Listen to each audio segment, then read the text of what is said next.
Hello, this is Grace Butler, and I want to talk to you, Suzanne, about an ideal I have.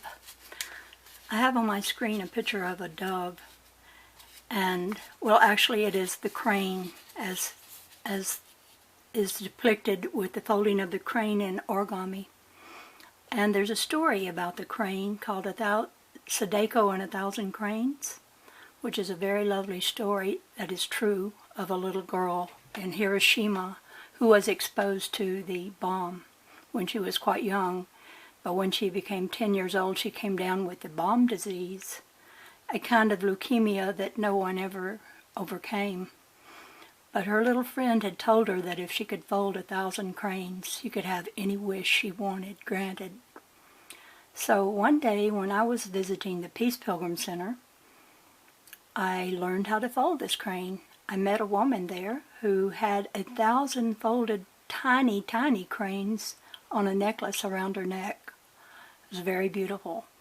So anyway, I went home and I put down on each page of a notebook different steps so that I would remember how to fold it, because she showed me how several times before I learned it, and I thought I might forget. And so on each page there was just a portion, that first step, then the second step on the next page. Anyway, one day I did want to fold the crane, and I took out that book, and that is when automatic handwriting started with me. I started writing a story, only it wasn't actually me, it was Spirit took over my hand, and I wrote on each of those pages of one step of the fold of this crane, but I was told to call it the Dove because this would be a story about peace. And the most remarkable story, I call it the Dove story, and I'm going to include it. The most remarkable story came to me that after I had finished writing it rather fast, I looked at what I'd written, and it was a beautiful, beautiful story about peace and about oneness, and even a little something in there about our space brothers from other planets. So I have been playing with this dove, and let me go to the next picture here. I unfolded it, as you can see right there, and on each of the fold lines I made a mark. And the next picture will show you how that looks.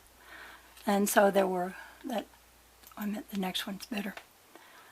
So I took 4 of these squares of paper with their fold lines and put them together. And it made a beautiful pattern. And there it is. That's the pattern it made.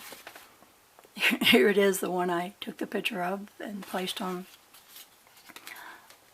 my computer. But I was looking at it and I thought, wow, I would love to see a crop circle that looked like that. If there were to be a crop circle that looked like that, then, well, it would lead to me being able to say, yes, there is a story, and it's a story important to the whole world. And it's this story called the Dove story. And it's a way that I thought it was a story that could introduce us to our space brother friends from other places. And so if they had a hand in making their story appear, this story that speaks of them, then them doing a crop circle like this would be an indication to us that what we are thinking and how we are wanting to cooperate with them to have the best for everyone concerned. This would be an opportunity for the whole world to see that, yes, there are intelligences that know our very thoughts. So I thought I would send you this video and see what you thought about it. And then if you've ever seen a crop circle like that, maybe I haven't looked at all of them. I've looked at many, but I've never seen one quite like this. But keep noticing them. And if you ever see one like this come up, holler at me. Let me know. Because I'm putting this out there not knowing whether or not they can actually read my mind or read the mind of several people who have this picture in mind, this crop circle looking like diagram, which I call the dove matrix. And if they were to do that, wouldn't that be great? Wouldn't that be a good example of us working in relationship with them? Especially when you read the dove story, because it's all about how we can achieve peace with one another. So I will end this for now, and I hope to hear from you. I hope that this is something you might like and would approve of. Anyway, over for now. This is the Dove Lady. Bye-bye for now.